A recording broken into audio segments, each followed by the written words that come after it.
I think you can really get stuck in just knowing what you know and doing what you do. But man, at that time, I was giving too much time to my work, and it was difficult to manage because an MEng in electronic engineering control systems is not trivial. It's when you graduate, you're still, man, it's still bad. You're still rough around the edges and you still need more refining. And that's what industry starts doing.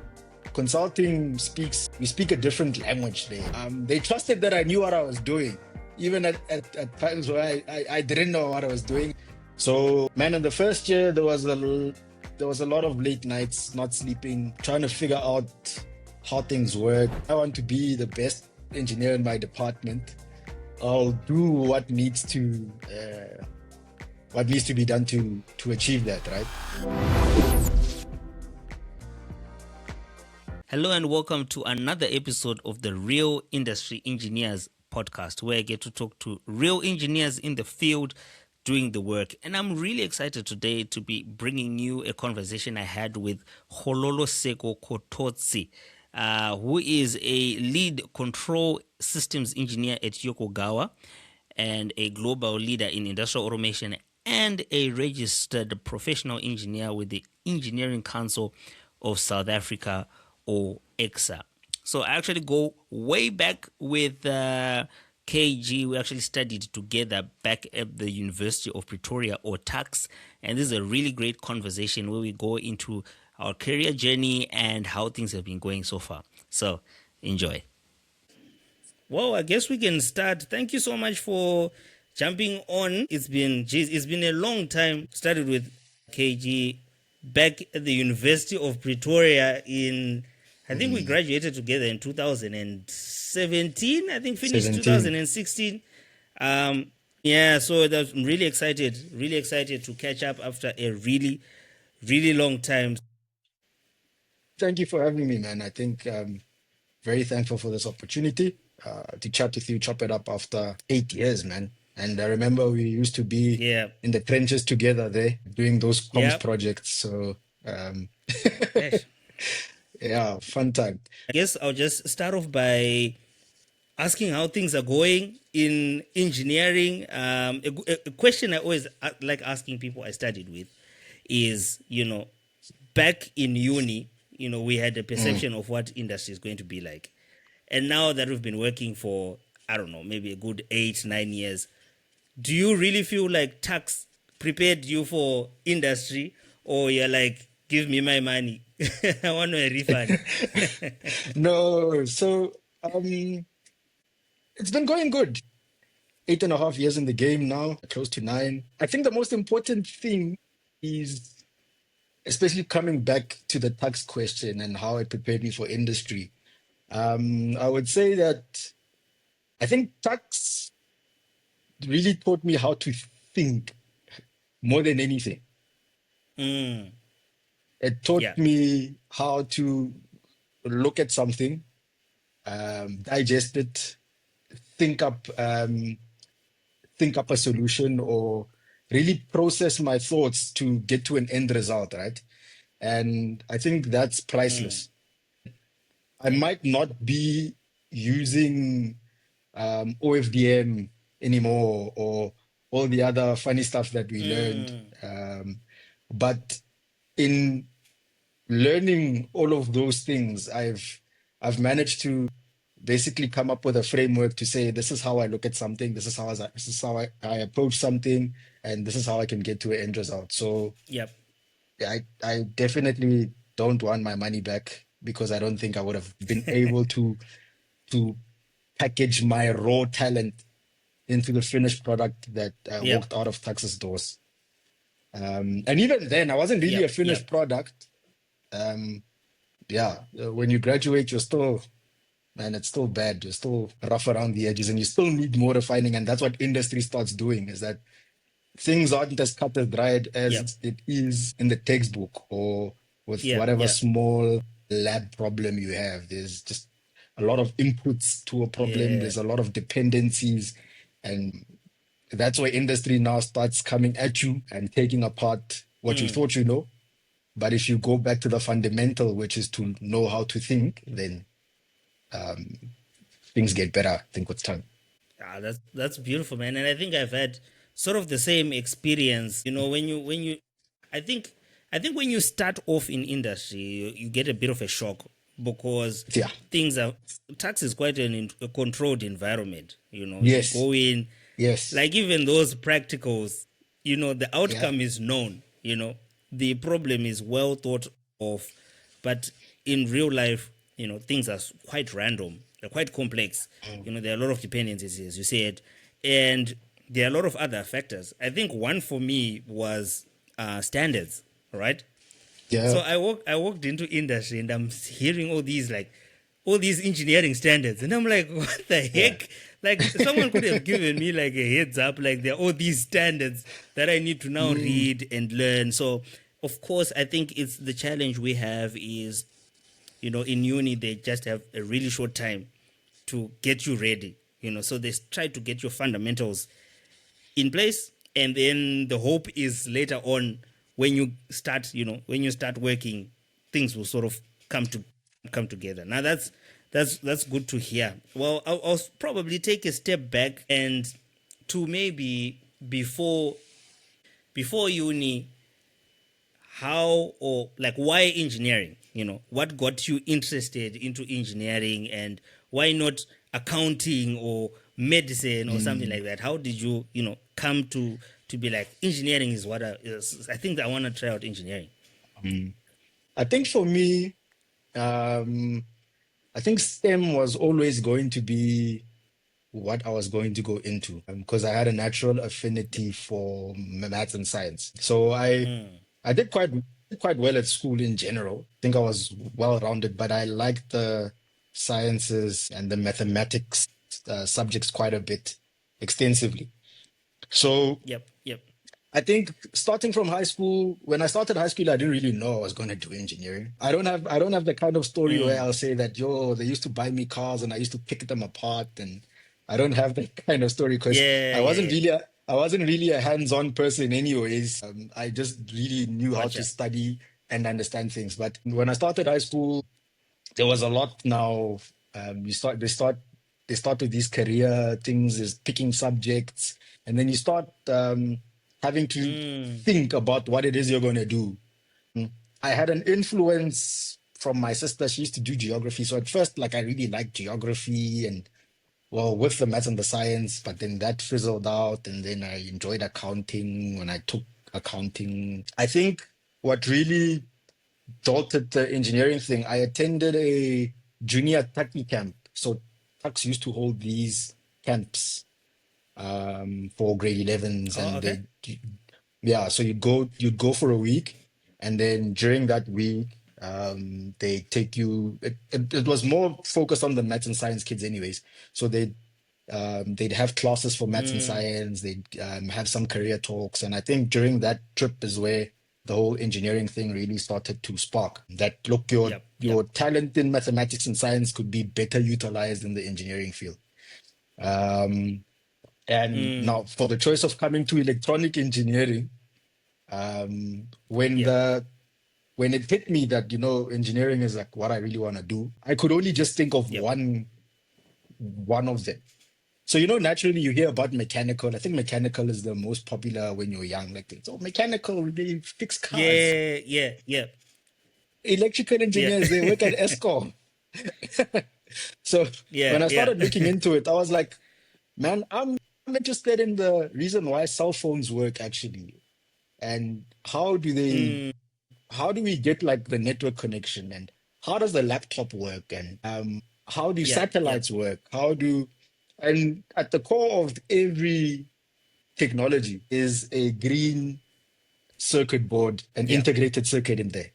And those integrated circuits Yep. are developed by electronic engineers. So that was my driver to say that, hey, I want to be in the center of all of this technology. Cars have it, trains Yep. have it, medical devices have it. So that's when I was like, it's either electronic engineering or nothing. When I made that call, and even when I applied at Mm. Tux, it's the only engineering option that I had on there. I didn't select any other one. Yeah, Yeah. It so seems like you had your mindset from the beginning. yeah, it was a just like the way that a switch flips from 0 to 1, and then Yeah, from there I just knew. yeah, yeah. Now that's interesting to hear. I think everyone has got a different sort of journey of how they they land into the engineering space. I think my story similar to yours, but I didn't have as much research on what electronic engineering was. I sort of was like, Mm. I was kind of like curious. I was a little bit torn between electronics and electrical, Mhm. and I was like, but I felt like electronics was more niche, so it sort of was like, Yeah. I think I want to drill down, and yeah, it Yes. sort of looked good on paper until we started going into the trenches, and I was like, oh my Yeah. goodness, what did what did I get myself into? And it was too late to turn back at that point, I can't and I was turn just like, back. let me just. I mean, but I'm glad I pushed through, and I'm sure you're glad you pushed through as well.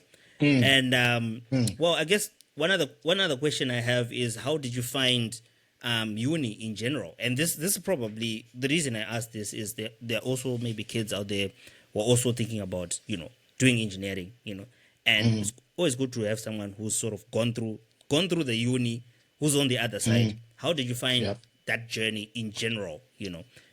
All the from first year to final year, of course, just a brief overview for them. I don't think there's anything that really prepares you for university, man.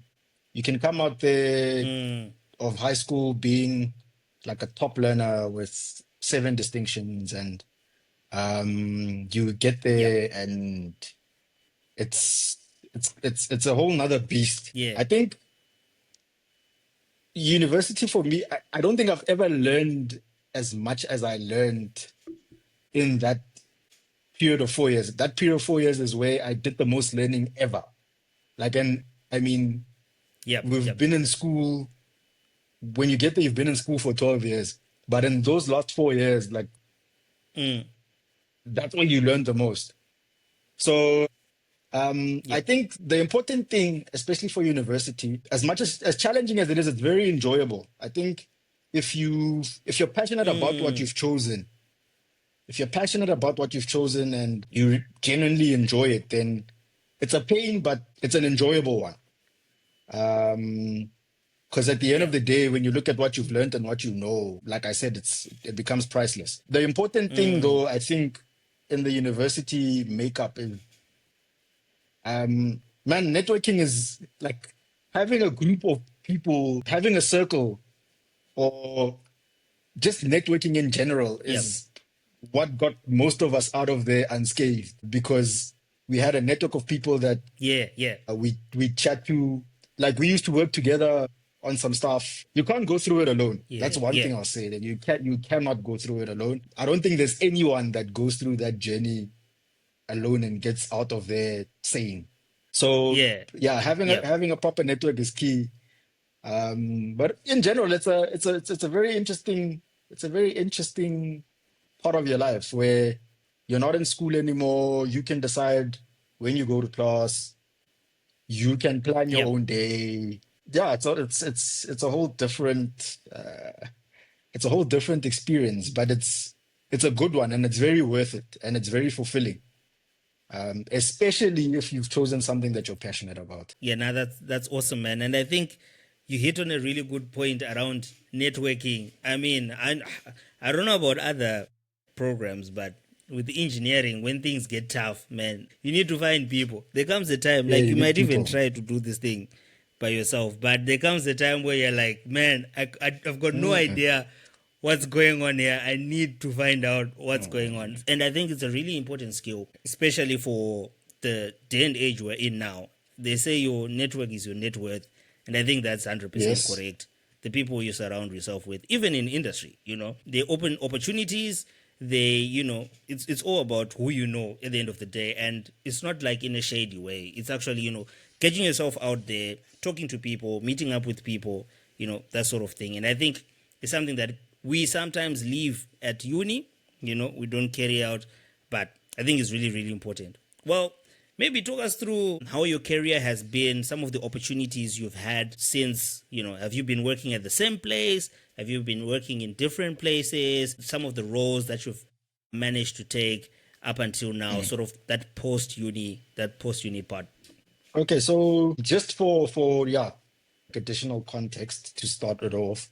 So when I was at university, I had a bursary with Eskom. But initially it was just like a Yep. merit bursary, just a scholarship where they'll take me through university, and then after that we can let bygones be bygones and I can continue with my engineering career if I wanted to.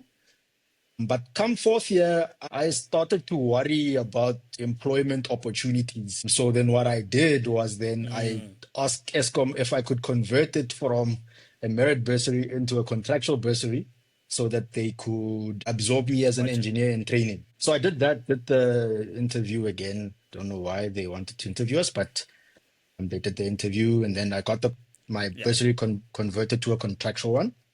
And then, so after completing in Yep. 2016, February 2017, I joined Eskom, Arnott Power Station, 6 February 2017. And I Yep. started there as a control and instrumentation engineer in training, because that's important. And, there's you go through the training program, you have to, now you're working at Eskom, it's a power generation facility. You need to go through Yep. all of Yep. the different departments within the organization during your training. So you'll start off with the operators to gain an understanding of what the operators do, how they operate the plant, what's the operating philosophy. Spend time there. After that, you'll do some maintenance work with the control and instrumentation technicians, CNI technicians. Basically, in the plant, you calibrate, you maintain, you do preventative maintenance.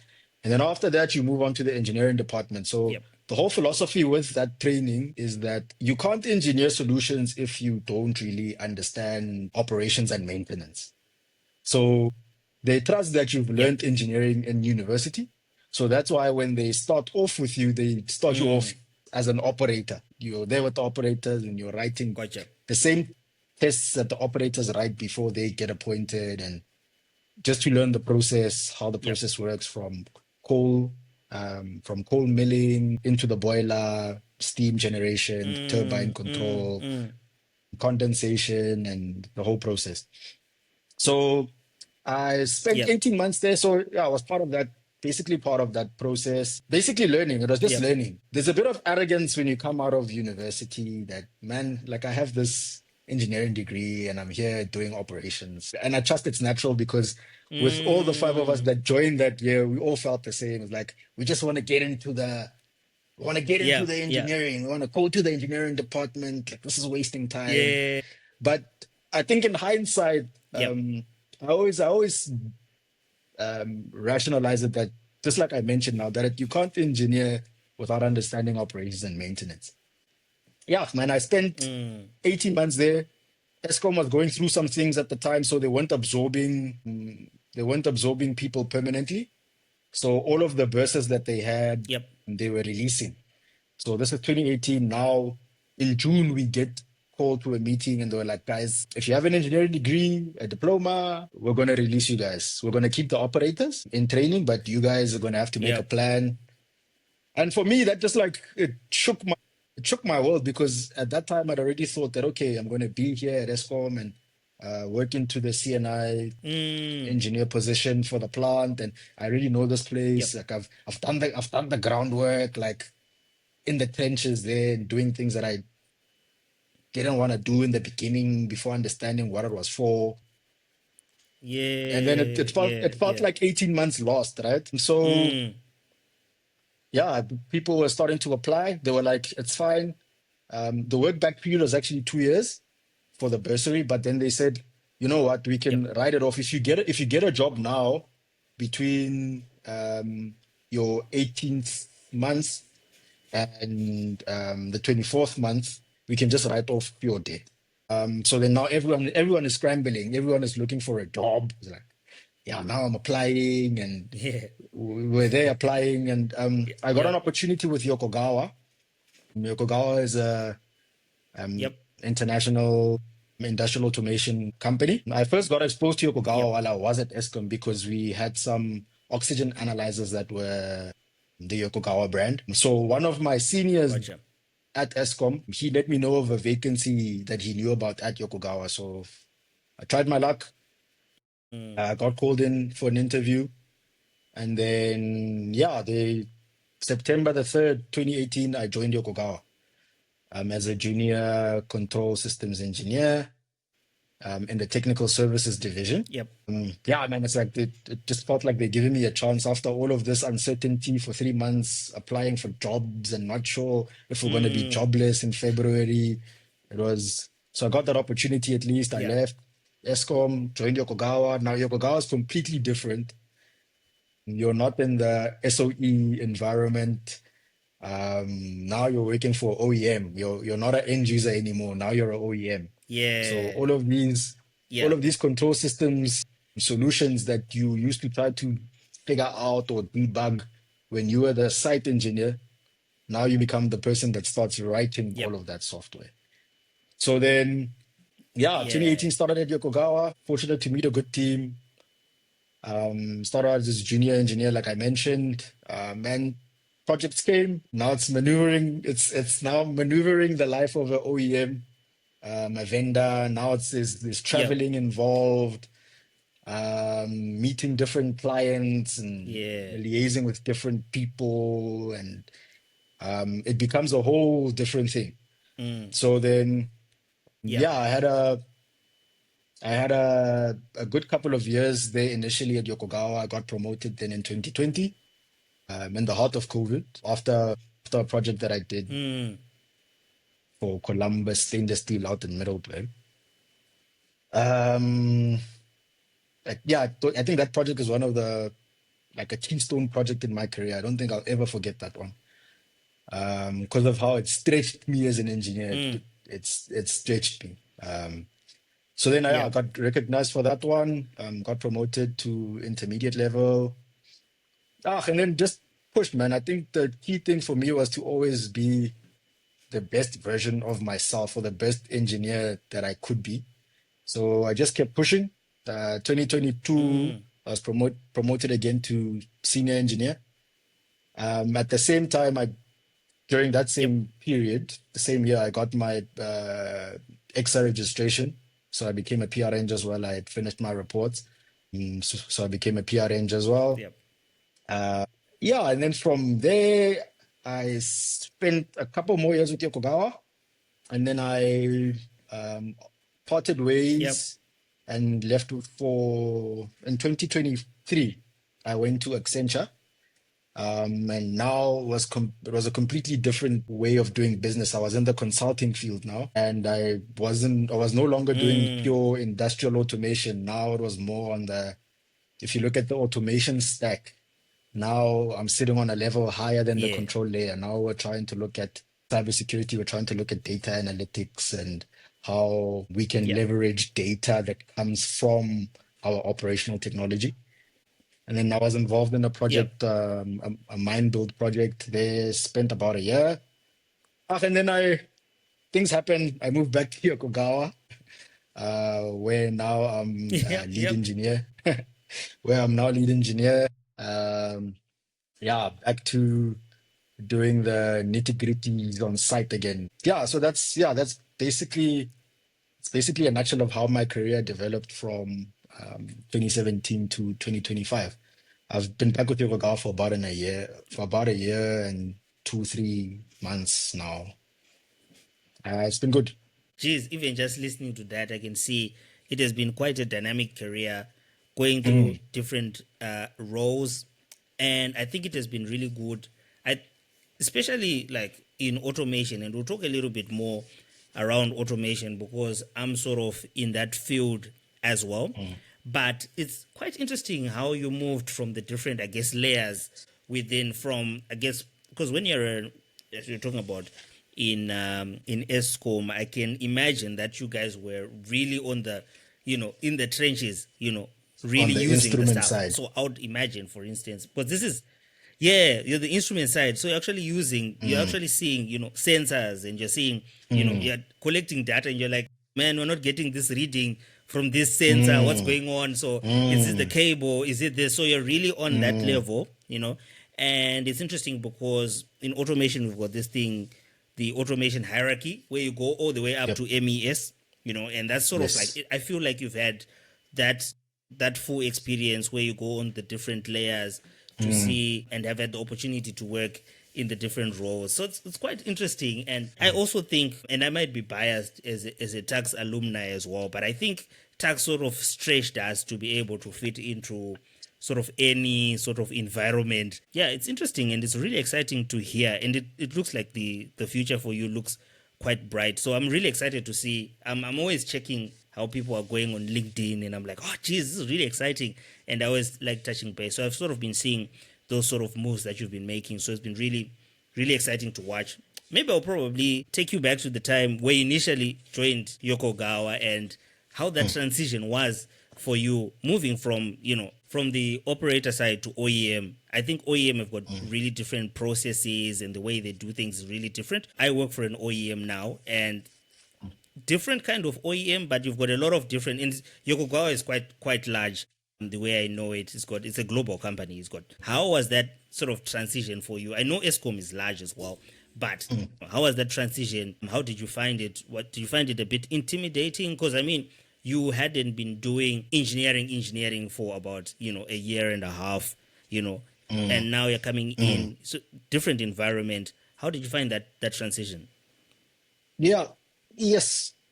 I like that you asked that because um, I was scared actually. I remember the when I joined, I think the first month I was scared because Mm, it's a totally different environment. Like I'm not an end user anymore. With an end user, especially yep. where I was in my career, like there's that you have like your OEM will still support you. There's things are there. I mean, it's a different environment where now you're solely responsible Yep. for taking care of the system. You're responsible for delivering all of these projects. You're supposed to know now, like when an end user picks up the phone and Yeah. asks for support, you're the guy that has to know. So I think the Mm, transition yeah. was quite a interesting one because now I have to go to, okay, I'm not really a generalist anymore as an end user. Like now I need Mm, to specialize. Like now I really need to know Yokogawa's DCS, all of Yokogawa's systems. I need to familiarize myself yep. with the processes, how they run projects, what standards they use. And I mean, being an OEM now puts you in a very different environment because it's not just like you mentioned, it's not just about the instrument. Maybe it's the cable, or maybe we need to bleed off the impulse line because the pressure is high, but there's no fluid passing through the pipe. Just bleed off the instrument. It wasn't like that anymore. And then now it's Yep. more of like there's IT now involved. Now I need to understand servers, I need to understand platforms, I need to Yeah. understand networking. And there's all of these new things that I need to learn Yep. at the same time. So it was, yeah, Yep. it was hectic, I think. But what I like about Yep. Yokogawa is like they trusted that I knew what I was doing, even at times where I didn't know what I Yep. was doing. I think the important thing for me, Mm, and I always say this, is that I've always strived to be the best. Like I have an inherent I have an competitive nature, and it doesn't have to be with anyone else, yep. but my Yep. even just with myself. Like I want to be the best of Mm, yeah, the best version of myself at that point in time. So if I was like, okay, I got to Yokogawa and I want to be the best engineer in my department, I'll do what needs mm, to be done to achieve that, right? So, man, in the first year, yep. Yep.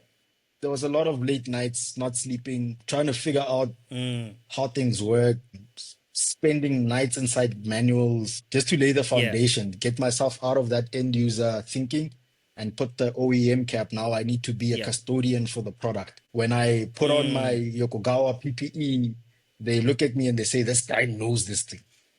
So it requires a bit of a yeah. shift Yeah. in the thinking, Yeah. which was challenging, but Yep. also very, yeah, it's a rewarding move. Like I remember I was gutted at the fact that Eskom didn't really take us on at the time. But in hindsight, Mm, me moving over to an OEM environment was the best thing that could have happened to my career as it stands. nice. Nice. And I think you really went to the parts I was already asking about, because I think there can be a little bit of a imposter syndrome coming in when you go into a new Mm, environment, and there are people there who know their stuff, who've been there for years, mm, many years, and you're sort of yeah, coming in and you're sort of trying to navigate that.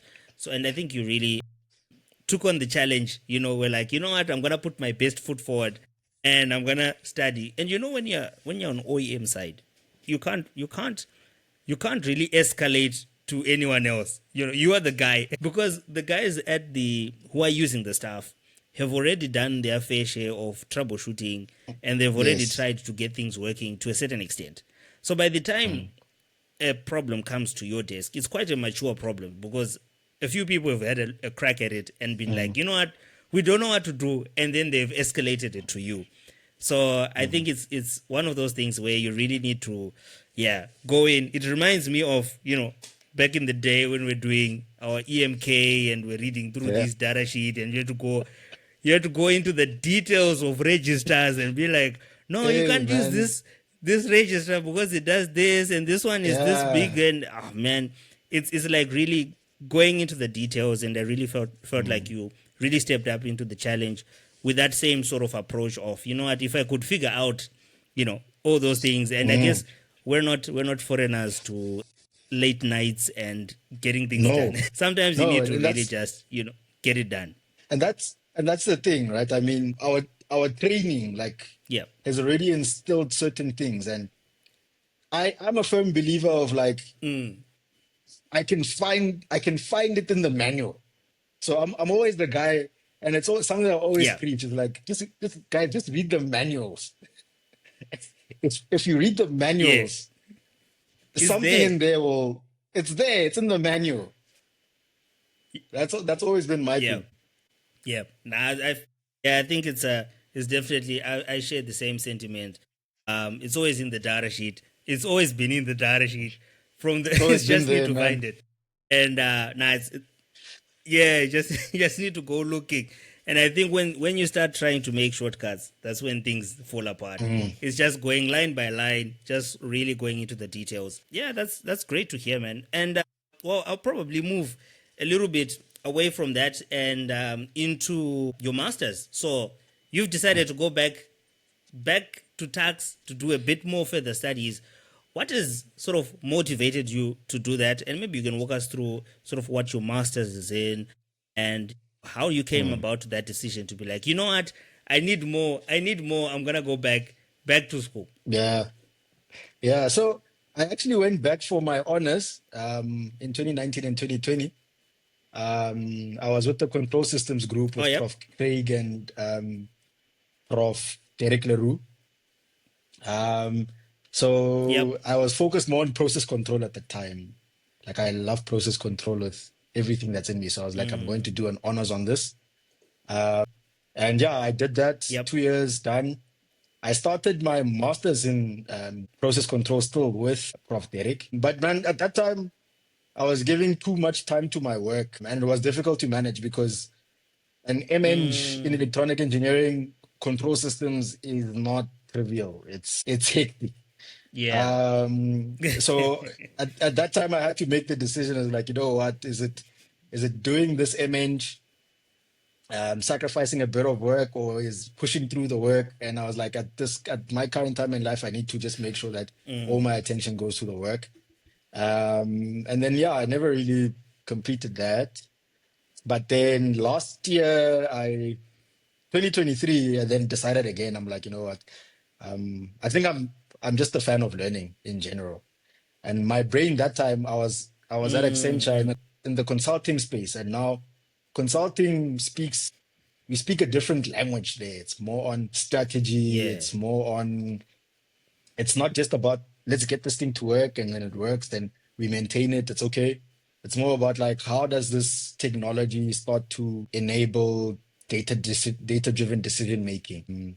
This technology, how does it Mm, form part of your data strategy? Like, are we looking at emerging technologies and how we can use that, and really going into the depths of like of Industry 4.0 and all of the technologies that come with it, right?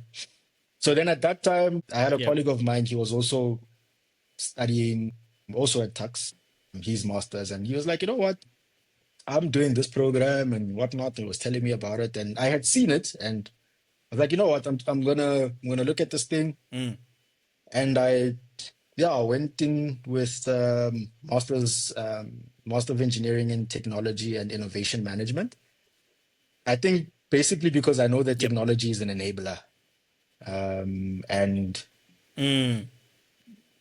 yeah, it's an enabler, and if we strive towards innovation, we don't.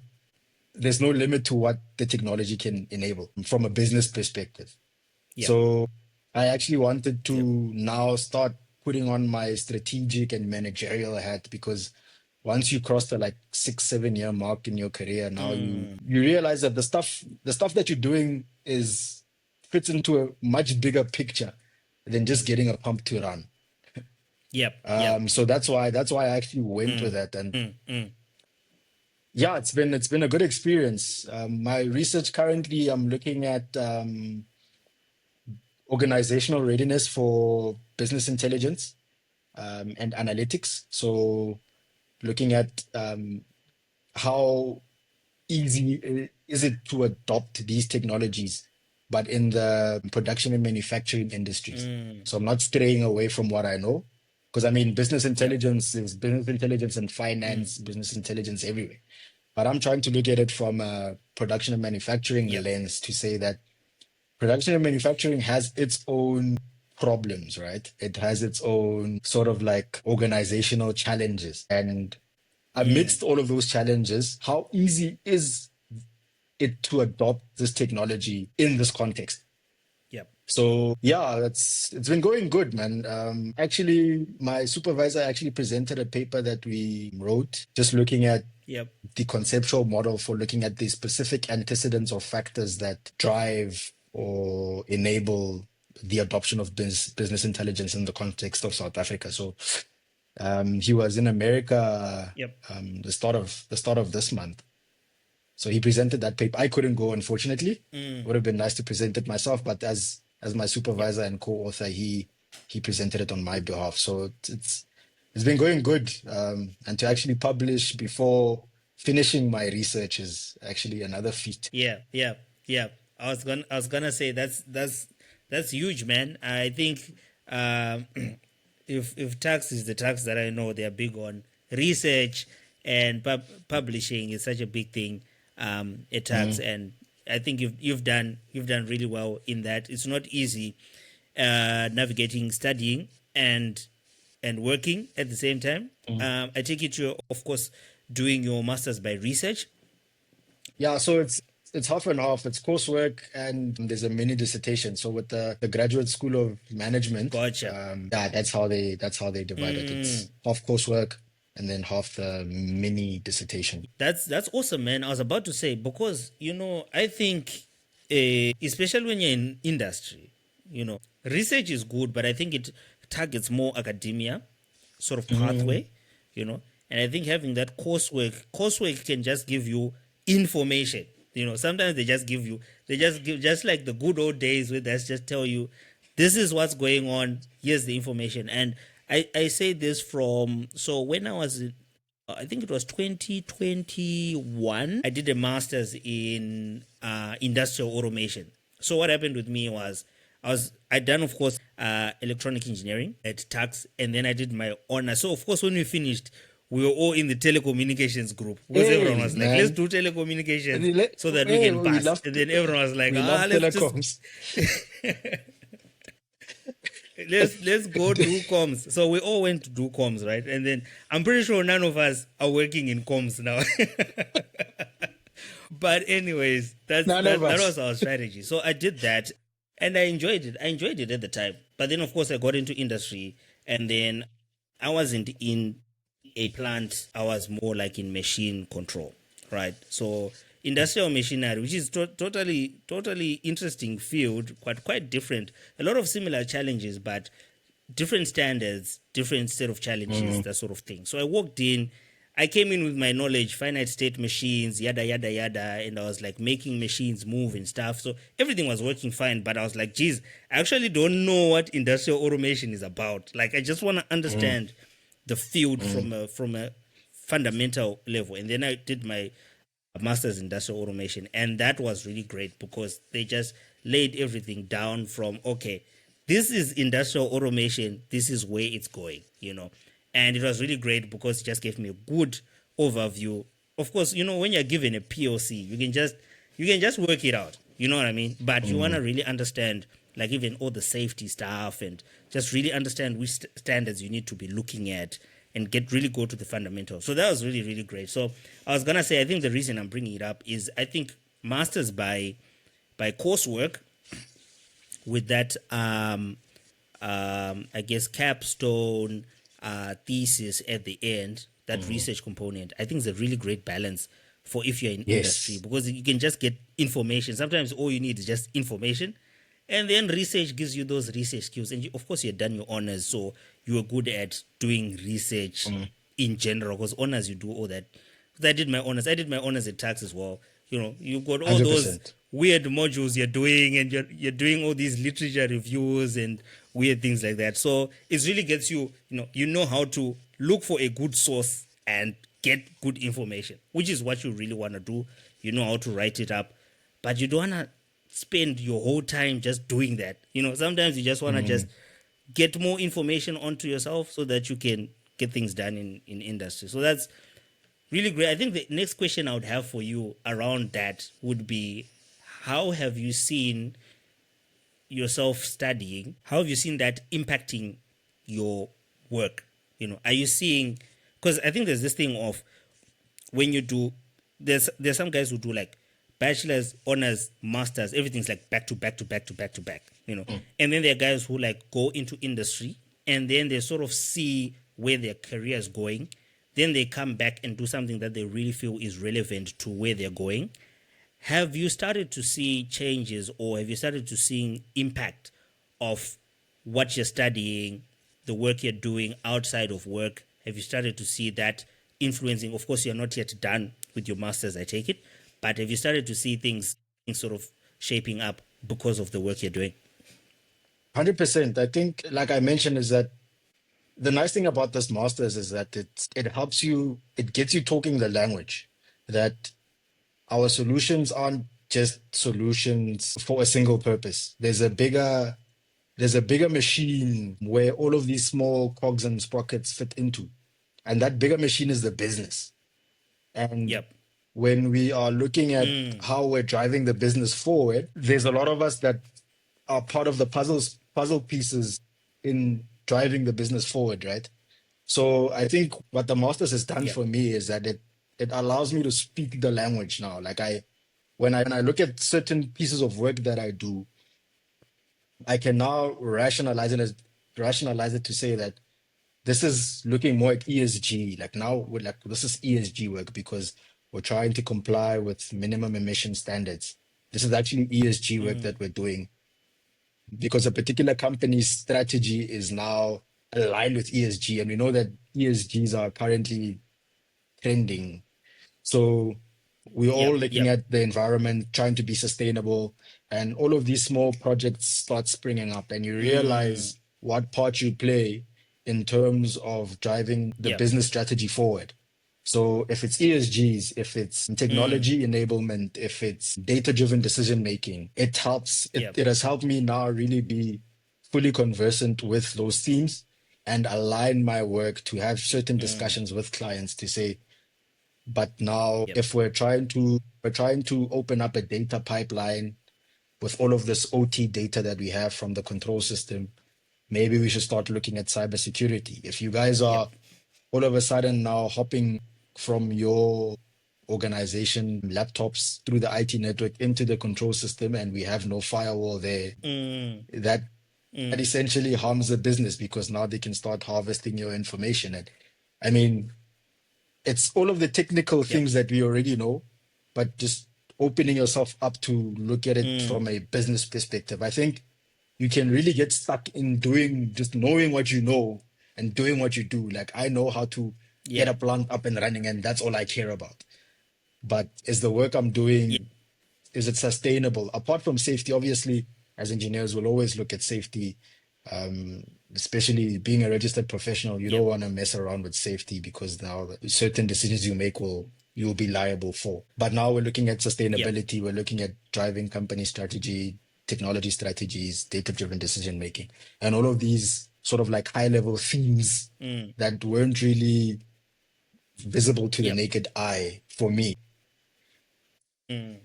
So yeah, Yep. so I would say that the masters has enabled for wider sort of thinking. Yeah, that's awesome, man. I think a lot of I think the strategy you've taken here is really, really impressive.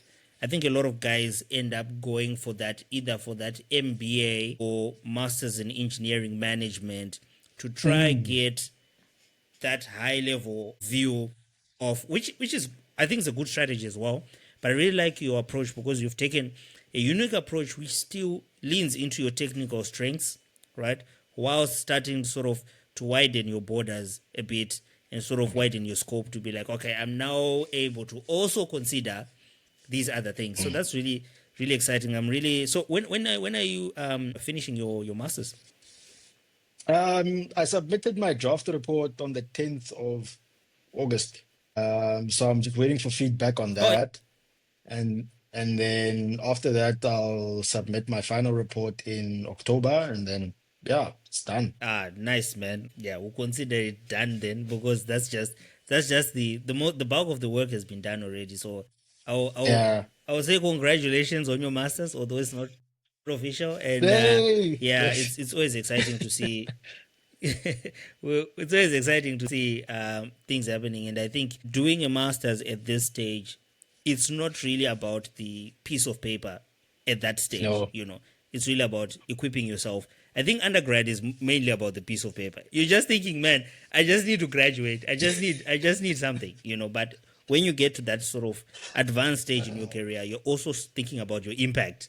You're sort of thinking Mm. about, I really want to know what I'm doing. I really want to direct my career in the right path. So I'm really excited for that. Well, one more topic maybe I want to jump into. I know I want to be respectful of your time as well. Is this whole concept of, because you've been talking a lot about business systems and this whole idea on engineers being involved in those sort of conversations. And you mentioned earlier talking about when you get to that 4, 5, 6 year mark, 7 year mark, you're sort of starting to think, do I really want to be, you know, coding the rest of my life, or is there more I want to be involved in? That sort of, I guess everyone gets to that point to be like, man, Yeah. is this what I want to be doing forever? Or, how are you sort of navigating those sort of thoughts? What are you sort of thinking about for the future?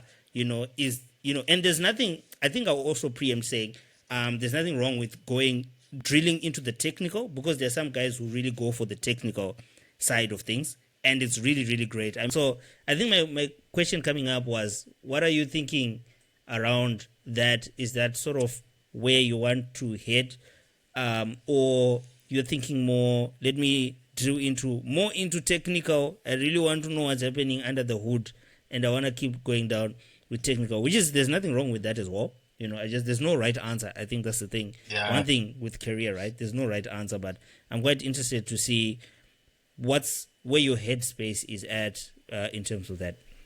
I think I've even coined a name for it. It's like the late early career conundrum because like Yep. we're basically at the end of our early careers essentially. We wouldn't say it's really mid career because Mm, careers are long, but we're at the end of our early career. yep. Yep. Once you jump the 8 year mark, approaching 10 years there, now like you're a seasoned professional, right? And this question is Yeah. Yep. always something that I think about. Like even when I did this masters or decided to do this masters, I felt like I wanted to gear myself to start thinking in that way. Um, I believe it's Mm, important. I currently don't have an answer to it. Um, I currently don't have an yep. answer to it. Yeah. I like being under the hood, in the trenches.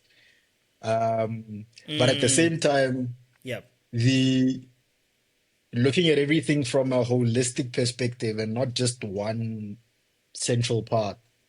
is also something that intrigues me because I mean, Yep. that's where the managers sit. That's they decide to release capex for Mm. projects. Like this is a strategic enabler. Yep. Yep. We're doing Yep. this project instead of this one because this is what we're going for, and Yep. that's sort of like the that's where the differences sit. So we can either go become a technical specialist and really Mm. know, like you said, what's under the hood and like code and be on site till wee Yep. hours commissioning a plant, or you could go the other side. Yep. So for myself, I really don't have an answer to that. I'm still looking for it. Um, Currently, Yep. Yep. I'm just trying to position myself for either one. As soon as I know which one Yeah. Yep. That's great. is is the right path for me to take, I think I'll know.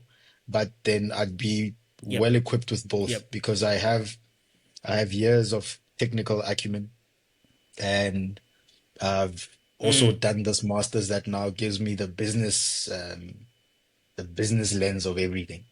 So I'm Yep. equipped to go into either.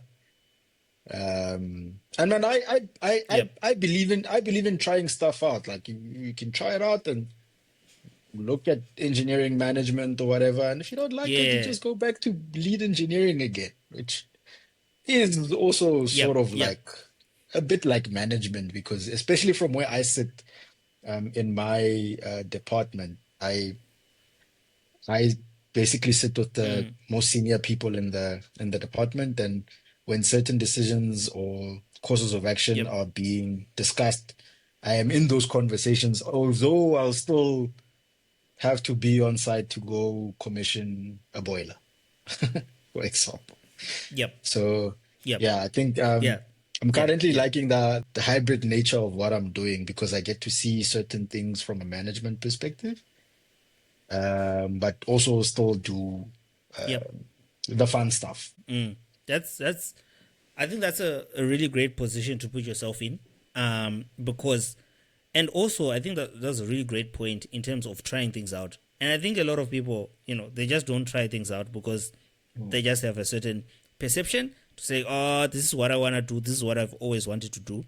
I was talking to a friend of mine who was sort of sharing, I don't really feel passionate about, this what I'm doing now. I don't feel passionate. I don't know how I can Mm. get passionate again. And I was like, you know what? You don't have to be passionate about the same thing your whole life. Like your interests can change, and I think there's nothing wrong with that. You can be like, oh, you know what? At the beginning of my career, I really liked this, but I got bored. People get bored all the time, and you can move. And I think that's part of growth and development, and making things interesting for yourself. So I'm quite interested to see how you navigate things in the future. But I think you've really put yourself in a position where you can have a taste and a feel for both. And of course, you've spent a lot of time within the technical side. And I think for a fact that the technical stuff, is stuff you are comfortable with. You've been doing it for a while. If someone gives you a technical problem, you've already got a plan. Like even if you don't know what's going on, you know how to know what's going on. You know what I mean? But when you then go into the business side, you might not have that much yet, but you're sort of starting to creep into it slowly whilst you still hold on to your strength, which is really good. A few more questions I like putting towards the end. One, it's just going to be two just because of time, but one is if you weren't an engineer, what would you be doing instead? Um, That's a tough one. It gets people it's all a the tough time. one. Yep. There's okay, so there's too many facets to that question, right? If I was an engineer Yep. and survival or money wasn't the problem, because I have different answers for Yeah. different scenarios. I have different answers for Yeah. different Yeah. Yeah. scenarios. Yeah. So I get like it. I get it. if I wasn't an engineer and like I could make what I was making regardless of what I'm doing, then my answer would be different. Um, Mm. just looking at my second choice, because tax obviously forces you to do something else. I think I would have gone into actuarial science. I probably would have gone into actuarial science, and then that probably would have like integrated with like data science, and because that's a field that I'm Yeah. really enthusiastic about, machine learning and algorithms and modeling, data modeling. So it's probably would have been Yep. actuarial science that would have then mixed up with data science. I mean, it's not like I can't do data science or whatever now, but I think the actuarial side of it, because I was really good at mathematics, and it was my second choice Yep. Yep. when I applied to tax in any case. So that's probably what I would have been doing if I hadn't become an engineer. That's that's an interesting choice. Oof. I've got a friend of mine who did actuarial thereby tax. Jeez, yeah, yeah. We were doing sleepless nights. I think they were doing quite intense stuff, intense proofs and things like that. And then Yeah, it's proofs. yeah, it's intense. Nah, man, this has been really really great. Really enjoyed having the chat, catching up after such a really really long time. Really excited with how you've sort of navigated the complexities of career, and of course there's always life and curveballs and everything. So you're doing a really really great job, and I'm really excited to see. Also, I saw that you're also involved with ECSA as well. I didn't even get to talk about that.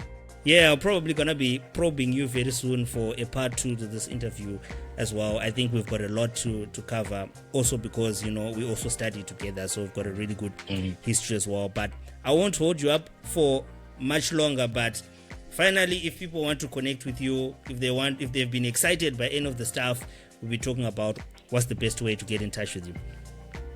Yeah, I think the well-known platform, LinkedIn.